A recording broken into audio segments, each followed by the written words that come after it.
So today we're going to talk about solving, the aim is solving word problems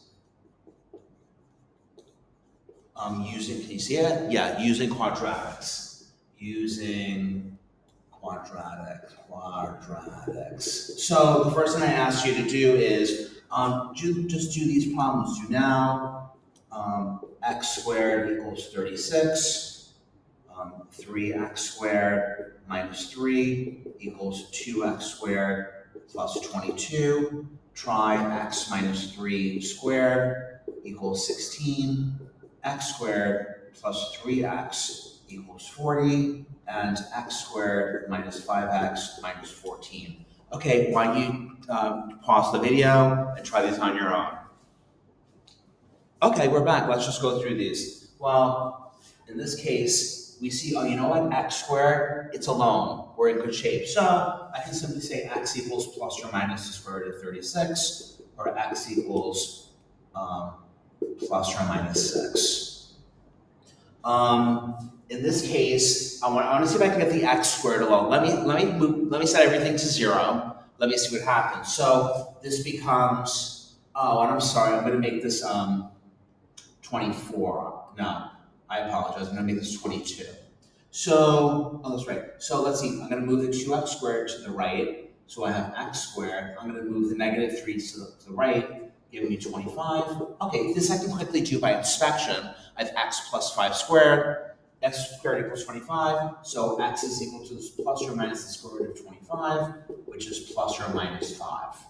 Okay, let's take a look at this third one. Well, it's not exactly alone, but there's an expression squared, and I can easily get rid of that square. So I have x minus 3 equals plus or minus 16, which equals plus or minus 4. And then the final answer is x is equal to 3 plus or minus 4. So it's 3 plus 4, which is 7, or 3 minus 4, which is negative 1.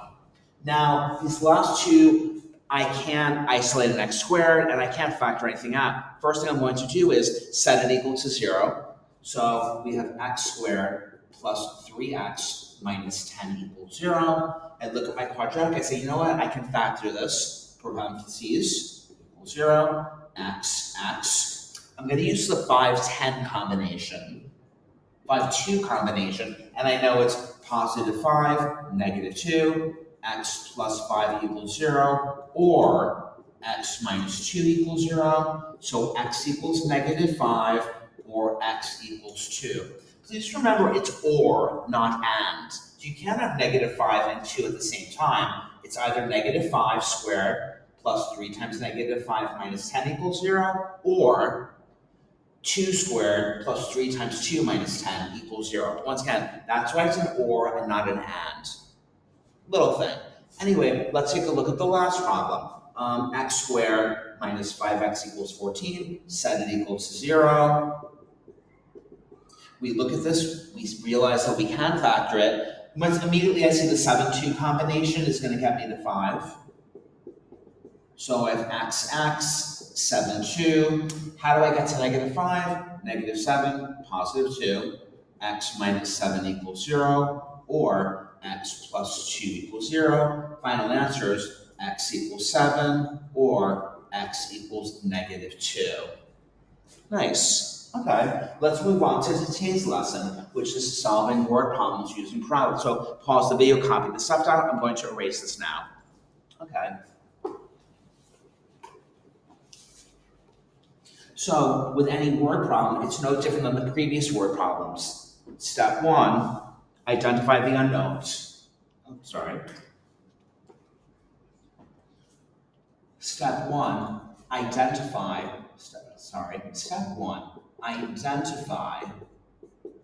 the unknowns. Remember in the last unit, maybe it was a slice of pizza, number of kids going, number of boys, number of adults, number of dogs, number of chickens. Identify the unknowns. Step 2, carefully construct a quadratic equation. Step 2, carefully construct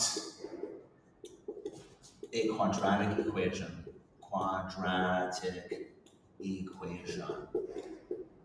Okay, step 3, you're going to set it equal to 0 and solve.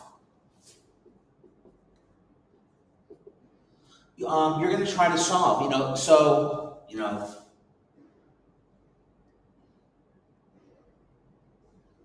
either use substitution techniques, and then solve the quadratic, So we're going to,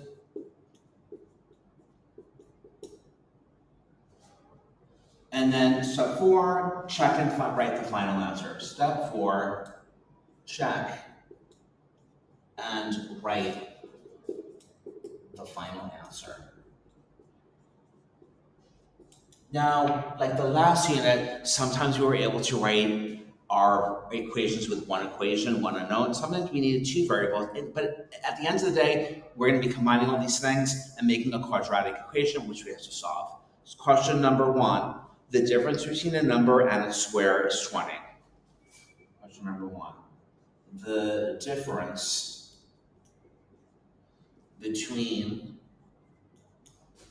a number and its square is 20. Okay, so we have to find the number, or maybe with quadratics there's more than one possibility. So how are we doing for time? Good. So step 1, identify the unknowns. So let the number,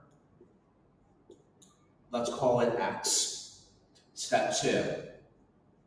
We're going to carefully construct a quadratic equation. Sometimes you don't have to, sometimes it's not going to be a quadratic equation, but it's going to be linear and a quadratic. It'll end up being a quadratic in these problems. So, carefully construct an equation. The difference between a number and its square is 20.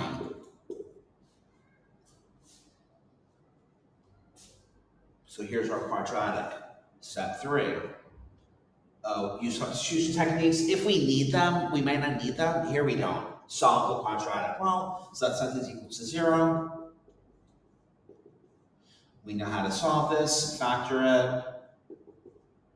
X minus 5, x plus 4. So we know x minus 5 equals 0.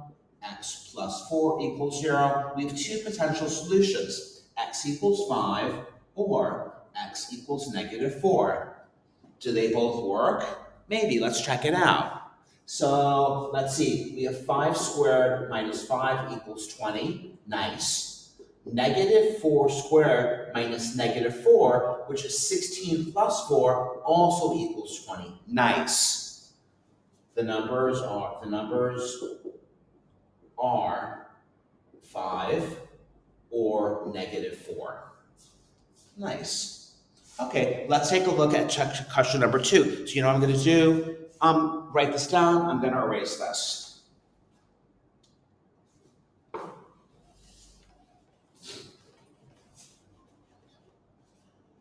Question number 2. The sides of a right triangle are x plus 2, 2x minus 2, and x. If 2x minus 2 is the hypotenuse, find x, the perimeter, and the area. Okay, so let's see. Question number 2. The sides of a right triangle are x, x plus 2, and 2x minus 2. We're told that 2x minus 2 is the hypotenuse, and we're asked to find x, the perimeter, and the area, So first thing we're going to do, if it's a geometry problem, I'm going to get a sketch down. Let me get my ruler. Oh, there's my ruler.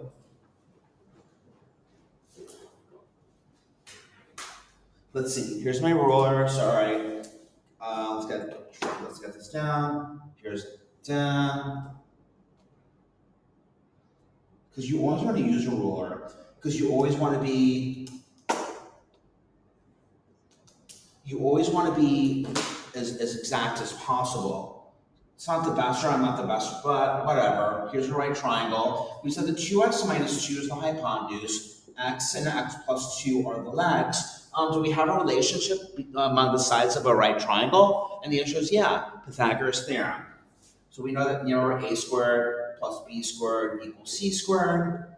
That's Pythagoras theorem. Pythagoras theorem.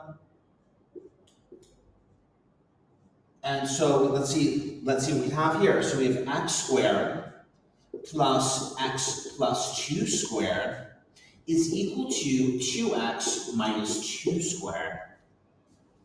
Okay, well, let's see what we can do. Maybe let's expand it out. That's the only way we can hope. Expand it out and then set the whole thing equal to 0 and see what happens. So we have x squared plus, remember the FOIL method, x squared plus 2x, plus 4x plus 4. If you don't remember how to do this, take it to the side. Remember, x plus 2, x plus 2, x squared, 2x, 2x, and 4. And then what's going on over here? Well, same idea. I'm just going to write the answer out, but you can figure it out on your own. Let me clean this up a little bit. This is 2x minus 2 times 2x minus 2. Remember the rectangle, so this becomes 4x squared minus 8x plus 4. Okay. Looks a little big, but let's see if we can, once again, set it equal to 0. I'm going to move everything over to the 4x squared side because I don't want a negative number in front of my x squared. So let's see.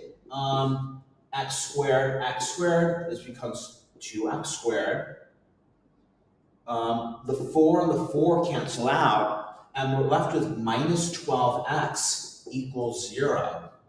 Well, that's easy. Let's write it up over here. Do I have enough space? Yeah, I have space here. Let's see, 2x squared minus 12x equals 0. Well, you know what? I can factor out a 2x. I have x minus 6 equals 0, and I have two possible answers. X equals 0 or x equals 6. How am I doing for room? Now, let's take a look at these two answers. If x is 0, well, that doesn't make sense because I can't have a side of 0, 2, and negative 2. So this is out. Although it's an algebraically, it works. It doesn't work on our geometry problem, right? Because if you think about it, this means you have a triangle of 0, 2, and negative 2. That doesn't work. This is known as an extraneous root. Extraneous. Once again, although it works out in the algebra, it doesn't work in the geometry. What do we have here? X equals 6. Well, let's see, that makes sense to us, right? Yeah, if x equals 6, let's substitute. When I use a different color, I'll use orange. If I let 6, this is 6, this is 8, and this is 2 times 6 minus 2, this is 10. Nice. Well, I have 6, 8. I now have, let's see. Let me move this over a little bit. Sorry. Perfect. Okay. The last thing I asked, what's the perimeter? Well, the perimeter is 6 plus 8 plus 10, which is 24. The area, well, we have a right triangle. It's 1/2 the base times height, which is 48 divided by 2, which is 24. Nice. Okay. Let's take a look at the last. Oh, I'm sorry. Nice. Okay. Last problem. Last problem. Let me erase this. There we go. Got it right down? Good.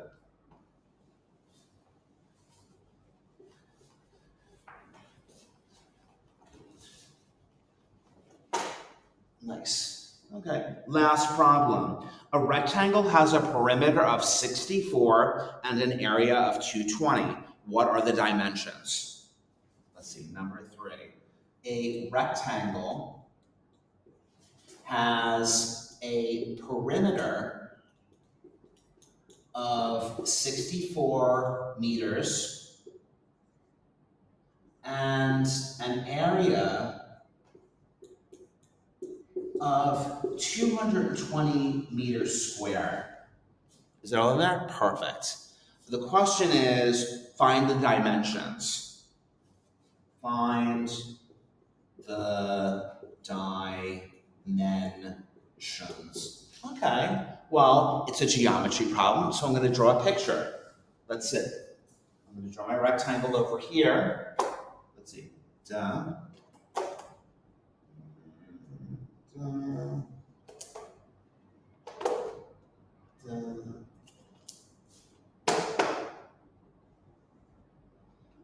Good. I have my base. We can call this base and height. Maybe this is length and width, base and height. Let's just call it x and y. Let's call it x and y. So we have a couple of things. First of all, if I have two unknowns, I better have two equations. We know that from the last unit. So the first piece of information says the perimeter is 64. Well, we know the perimeter of a rectangle is the sum of the sides. So we have 2x plus 2y equals 64. We also know that the area is 220. So I have x times y equals 220. Well, we know from our last, although this is a little different, these aren't two lines, we can still use the techniques we learned from substitution. So what I'm going to do is, I'm going to divide everything by 2. So I have x plus y equals 32, and then I'm going to solve for y. 32 minus x equals y. I'm going to take my y, my 32 minus x, right, and substitute it in for y. When I substitute it in, I get a new equation, which is x times 32 minus x equals 220. 32x minus x squared equals 220. I'm going to send everything over to the left, to the right, because I don't like that negative x squared. So I'm going to make it positive. So I'm going to say that 0 is equal to x squared plus 32x minus 32x plus 220. Right? Now, it's a quadratic. The question is it factorable? And I want you to remember that when the numbers get big, like 220, it's obvious, it's going to be something really basic and straightforward. So how do you break down 220? And you say, oh, you know what? 220 is 22 and 10. That's how I get to my 32. So we factor it, and we have x minus 22. X minus 10 equals 0, and we have x equals 22, or 10. Now the question is, can you see that over there? Yeah. The question is, which one is which? Well, it turns out either if x is 22, that means y is 10, or if x is 10, y is 22.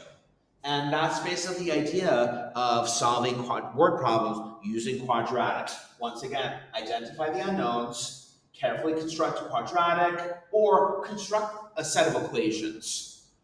And then with substitution techniques, you're going to arrive at a quadratic. This is kind of a better example of what rules should be. And then you just check your answers. Good. Work on the sheet in Toddle.